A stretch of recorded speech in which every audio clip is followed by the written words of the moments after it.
mas vai nos revelar pelo menos 7 motivos para estarmos agradando ou para nós agradarmos a Deus. Pelo menos 7. E o salmista ele começa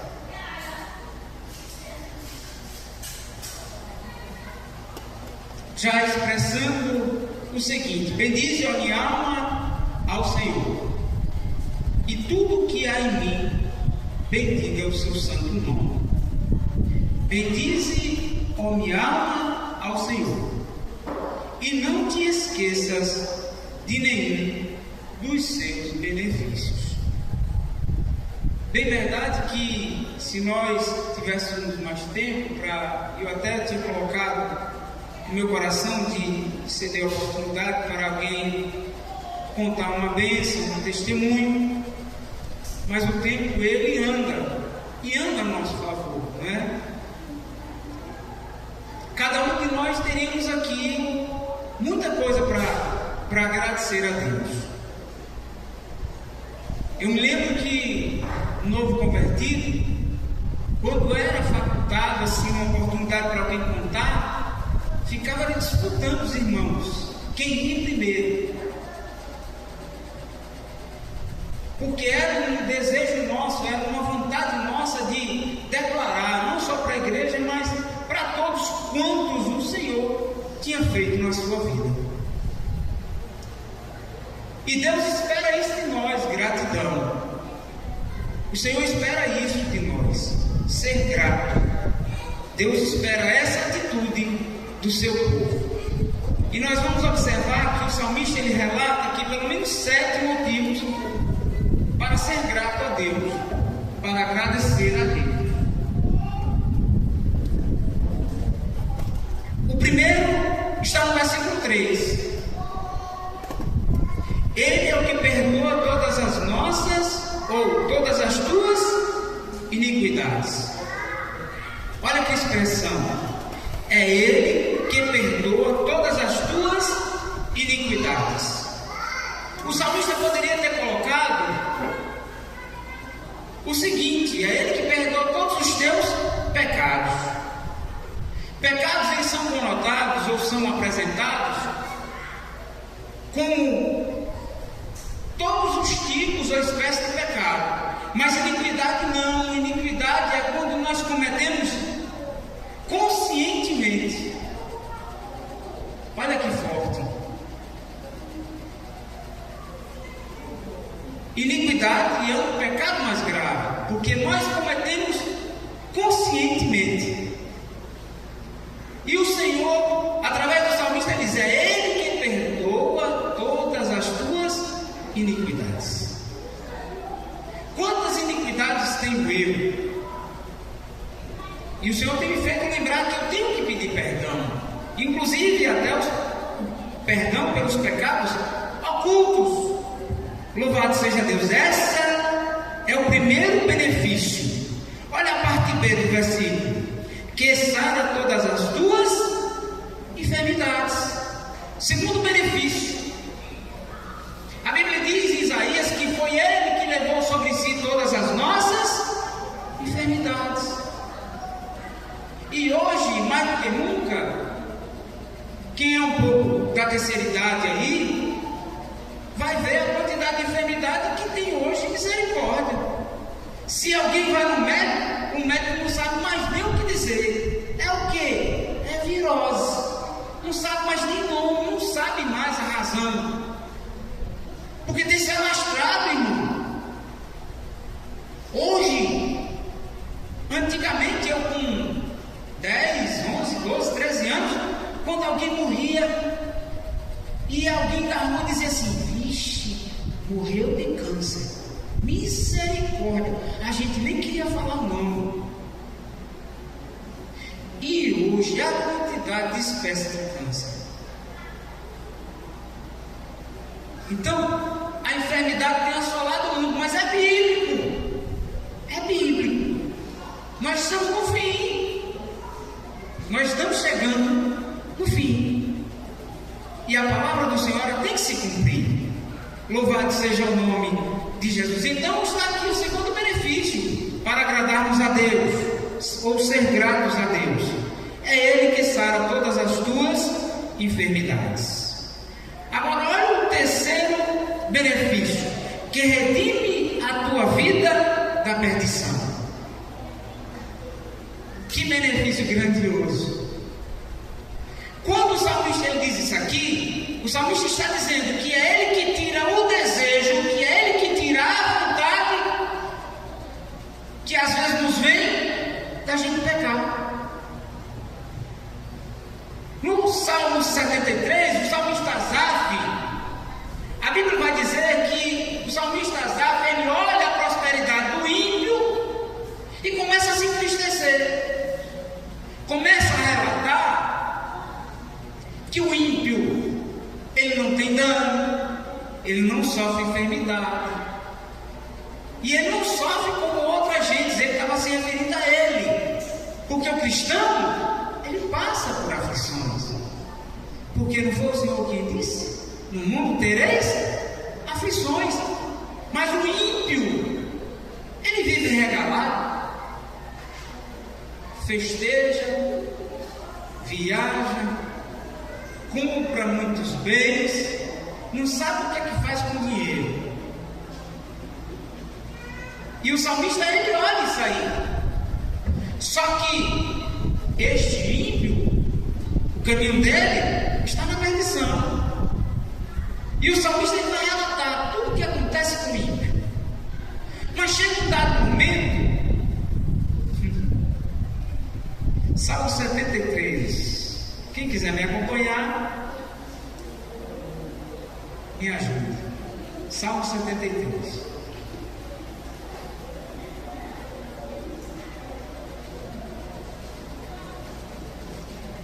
Salmo 73, aleluia. Homem de Deus, salmista Asaf.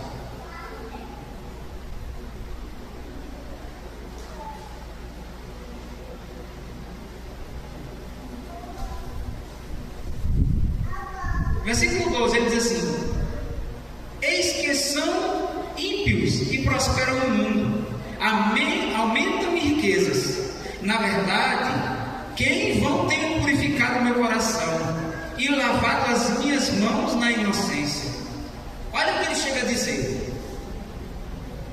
Porque ele olha a prosperidade do ímpio, ele vê que realmente o ímpio não é afligido.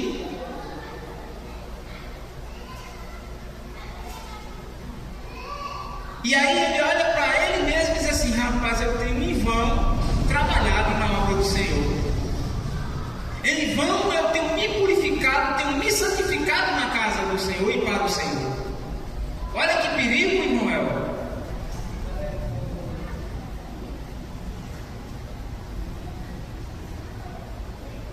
Aí no versículo 14 ele diz: pois todo dia tenho sido afligido e castigado cada manhã. Mas o Senhor não disse que nós teríamos aflições? Aí no versículo 15: se eu dissesse, falarei assim, eis que ofenderia a geração dos teus filhos.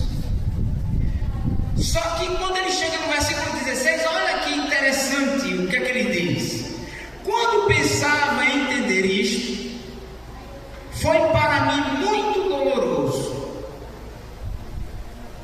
E aqui, descortina para o salmista no versículo 17: até que entrei no santuário de Deus, então entendi eu o fim deles. Porque ele viu que o Senhor os tem colocado no precipício, em lugares escorregadios, que a qualquer momento pode morrer e ir para o inferno. Mas quando ele entrou no santuário, ele viu e lembrou-se de que pode não ter carro, pode não ter casa, pode não ter bens, mansões, terrenos, pode não ter muito dinheiro no banco, mas o que ele precisava ele tinha, que era a presença de Deus, como disse o salmista Davi no Salmo 51. Ele tinha a presença de Deus e a certeza da sua salvação. Que interessante! Louvado seja o nome de Jesus para sempre. Então é perigoso louvado seja Deus, a prosperidade, olhando para o mundo, porque nós precisamos olhar para Jesus, autor e consumador da nossa fé, aleluia, porque é por Ele, através do seu sangue, que nós vamos, louvado seja Deus, chegar ao céu de glória, louvado seja o nome de Jesus. Mas o benefício é Ele que redime a nossa alma da perdição, que te coroa de benignidade e de misericórdia. Mais um benefício, quarto, que te coroa de benignidade e de misericórdia. Quem é que usa coroa? Reis e príncipes. Mas nós, a Bíblia diz que nós teremos uma coroa de glória, louvado seja o nome de Jesus. E cada um aqui tem como colocar ou acrescentar uma pedrinha na sua coroa. Cada vez que atende ao necessitado, cada vez que atende ao faminto, cada vez que atende ao enfermo, está acrescentando. Cada vez que ora por Israel, está colocando uma pedrinha na sua coroa. E só tem coroa quem é príncipe ou rei. E o Senhor Jesus, quando nós chegarmos lá, Ele está com a sua coroa, aleluia. E nós também receberemos a nossa, louvado seja Deus para sempre. Então é o Senhor que coroa os seus servos, louvado seja Deus para sempre. Versículo 5: que farta a tua boca de bens, né? De sorte que a tua mocidade se renova como a águia. Que farta a tua boca de bens. Mais um benefício, porque tudo que nós recebemos da parte do Senhor não é nosso, não é mérito nosso, é o Senhor que pela sua infinita bondade e misericórdia nos tem concedido. E feliz é aquele que reconhece isso, sabe que é dependente de Deus. Louvado seja o nome de Jesus para sempre. E na parte B, que diz que a tua mocidade se renova como a águia. Aqui é muito interessante, porque a Bíblia e o salmista faz citação de uma ave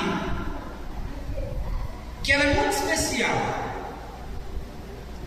A águia, ela vive aproximadamente 80 anos. A Bíblia diz que a maioria das vezes ela é solitária.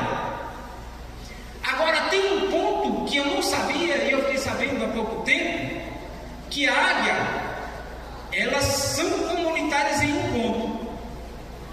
Porque a águia, ela vive aproximadamente 80 anos.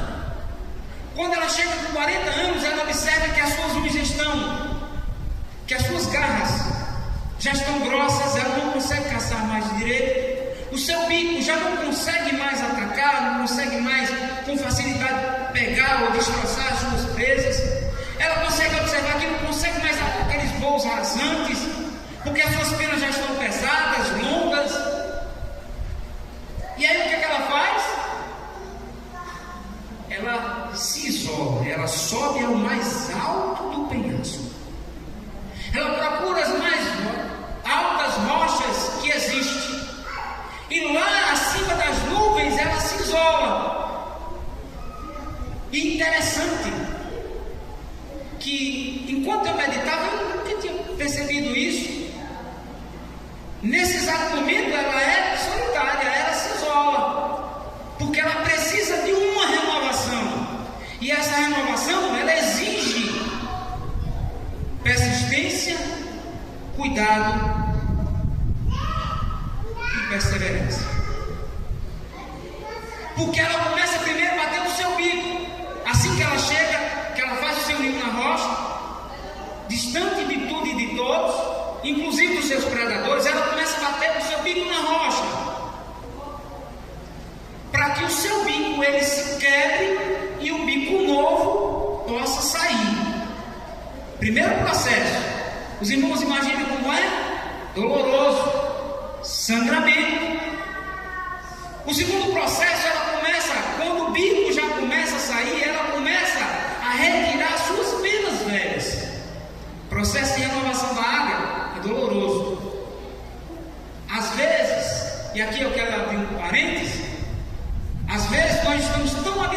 que nós precisamos também de uma renovação. Porque a nossa vida é como o serrote, eu costumo dizer. Nem todo dia o crente está pegando nas nuvens. Tem dia que ele está lá embaixo, que ele nem lembra que o Senhor é o seu socorro. Ele está tão habitolado e preocupado com o problema, que ele nem lembra que o Senhor está perto, como os discípulos no caminho de Emaús. Eles estavam com os olhos fechados, a Bíblia diz. Eles estavam tão habitolados, porque a sua esperança já havia se esvaído. O que eles achavam que haveria e traria a sua salvação, havia morrido. E eles não entendiam e não sabiam que o Senhor estava pertinho, lhes abrindo a Escritura, louvado seja o nome de Jesus, os fazendo lembrar de tudo que ele havia falado. Não é assim conosco? É assim. Nós precisamos da renovação. Eu preciso. Porque as lutas diárias, elas às vezes aumentam o nosso fardo. E cada vez que a gente vem na casa do Senhor, o Senhor tira um pouquinho do fardo. Imagina aquele que deixa a casa do Senhor. Aí vai ficando sem ânimo, sem desejo de adorar a Deus, sem desejo de orar, sem desejo de ler a palavra, vai terminar morrendo. É necessário a renovação.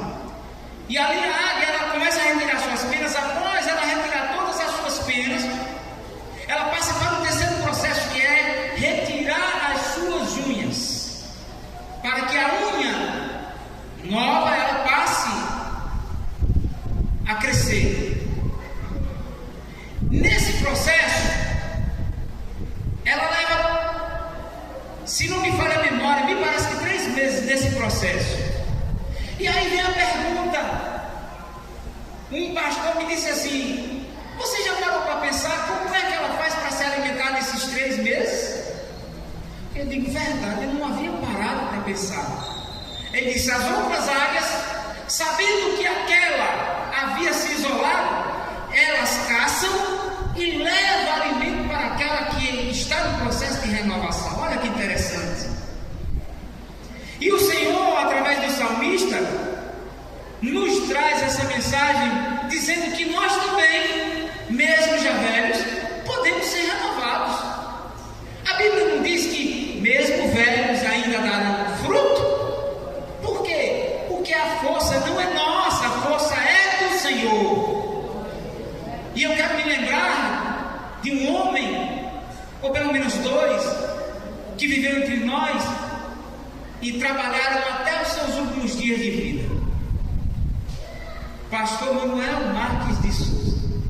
Quantas e quantas vezes eu ouvi da boca dele na sede, quando eu morava em José, que ele havia chegado na convenção e o pastor da convenção dizia: o senhor quer jubilar? Eu disse: não, ainda não estou me sentindo cansado, ainda não acho que chegou a hora, ainda preciso produzir, ainda preciso trabalhar. E trabalhou ainda por muitos e muitos anos. Por quê? Porque é o Senhor que renova nossas forças. É Ele que dá força e vigor ao cansado. O salmista diz isso também, que é Ele que dá força àquele que está velho. E o outro que eu queria fazer menção e lembrança é do presbítero João Francisco. Quantas e quantas vezes o presbítero Francisco, com 80 anos, 81, 82, quando ele não encontrava bicicleta, quando ele não encontrava moto, quando ele não encontrava carro, ele ia a pé os carneiros. O irmão Sivaldo, quantas e quantas vezes pegou ele depois do riacho e encontrar ele? Porque tinha vigor, porque é o Senhor quem dá vigor. Louvado seja o nome de Jesus para sempre, aleluia. Versículo 6. O Senhor faz justiça e juízo a todos os oprimidos.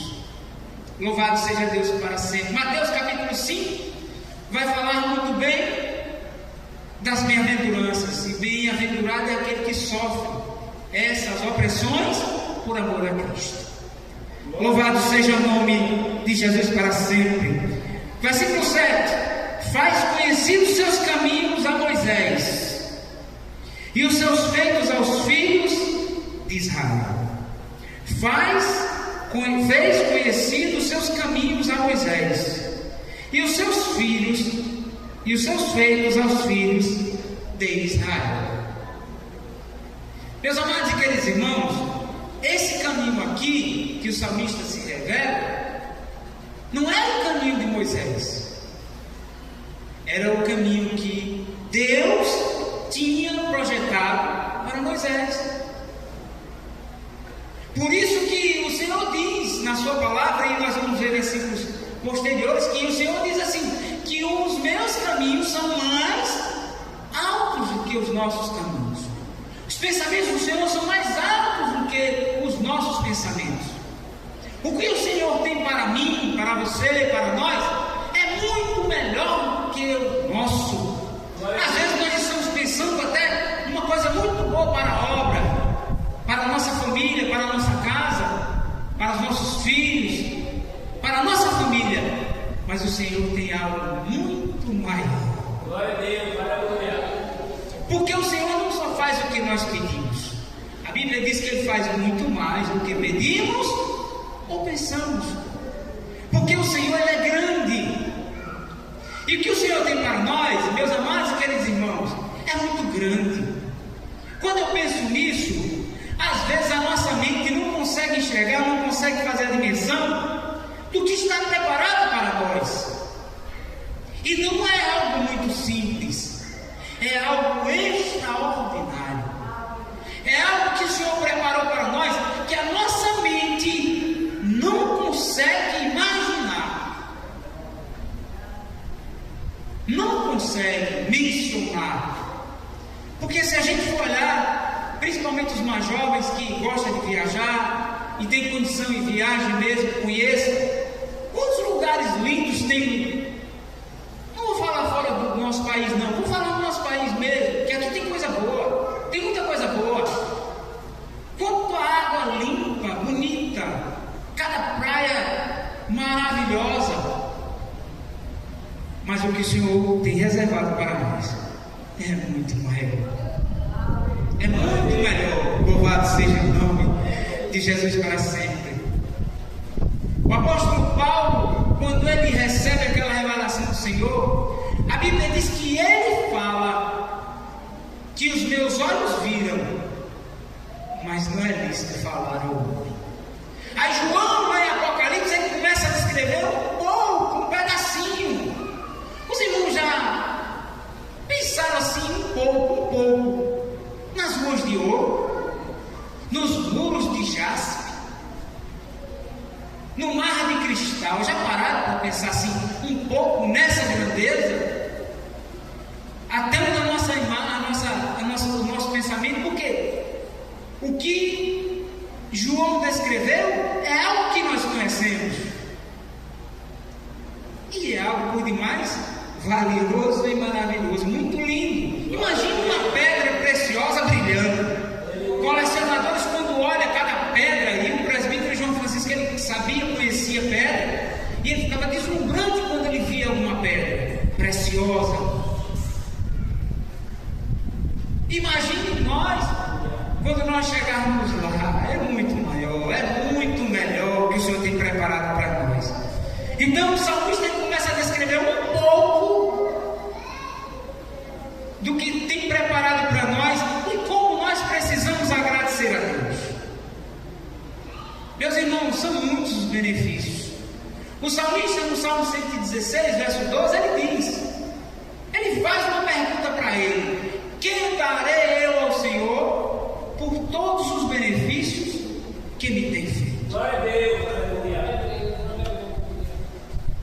Eu, quando olho isso, eu começo a pensar que, por mais que eu fale, por mais que eu agradeça, ainda é pouco.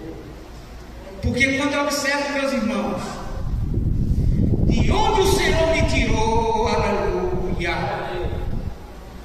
A Bíblia diz que o Senhor nos tirou de um charco de lodo, pôs os nossos pés numa rocha, aleluia. Os irmãos imaginam onde eu estava, numa poça de lodo que não conseguia sair, aonde eu andava fedia, porque imagine uma poça de lodo, é podridão, aleluia. Está aqui Ailson que pode confirmar, por 3 vezes, eles fizeram reunião e disseram assim para mim: para você não tem mais jeito.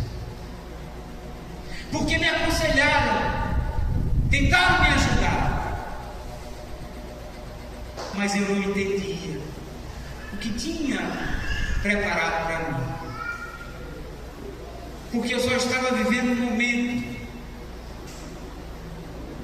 Mas quando, aleluia, um bom e maravilhoso dia,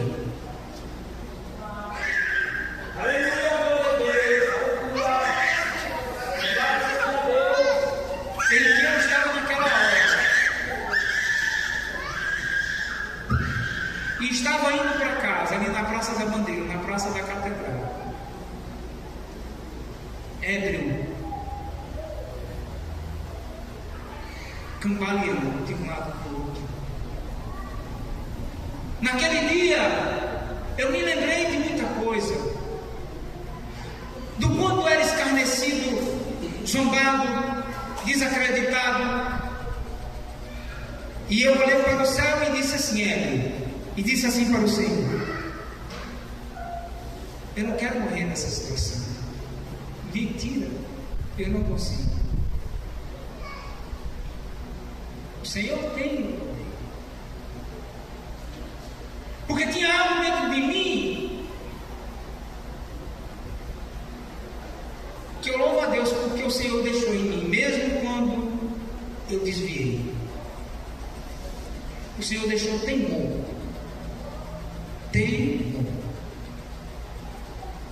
Eu andava, eu farreava, mas por 2 vezes eu estava com alguém ali na aula e um dos meus amigos, que se dizia amigo, né? Se afastou. Meu amigo é Jesus. Esse não me abandona, não me deixa só.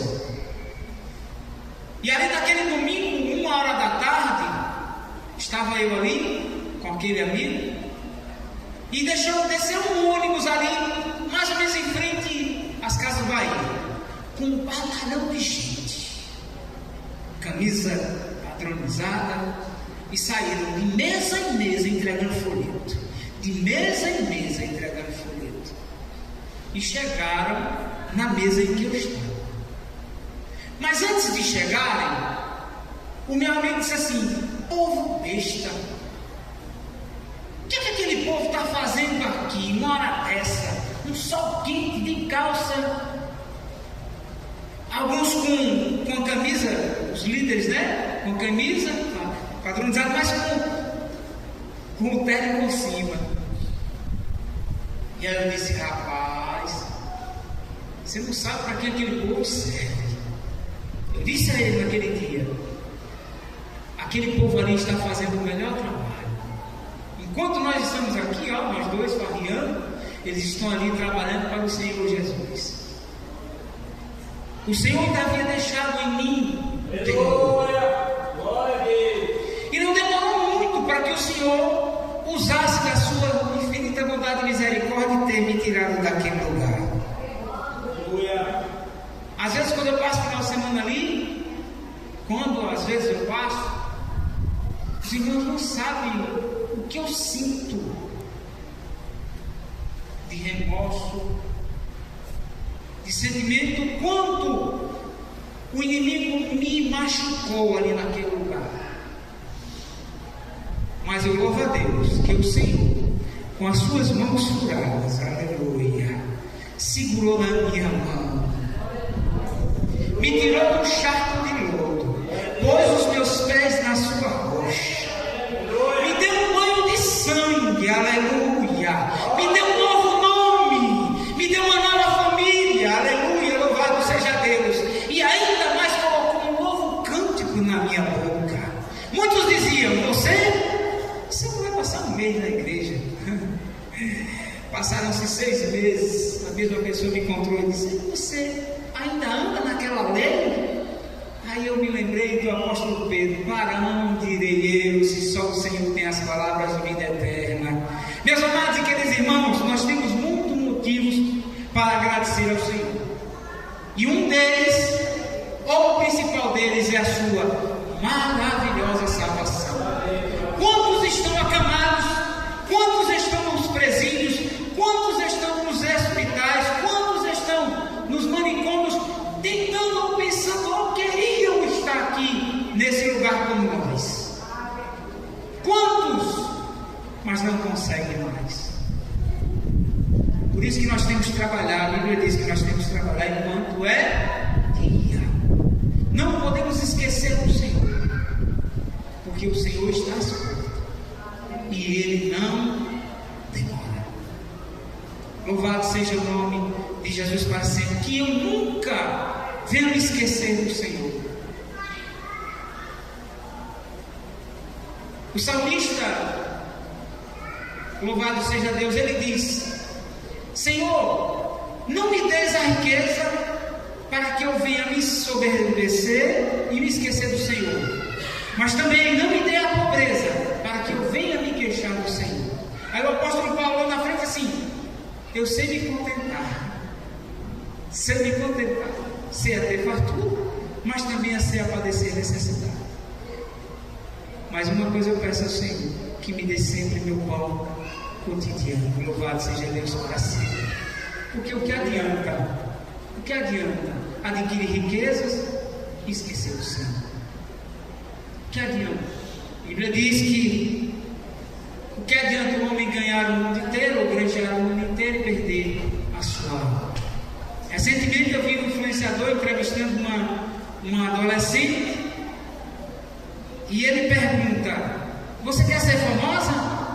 Ela disse: não, eu quero servir ao Senhor para me encontrar com Ele.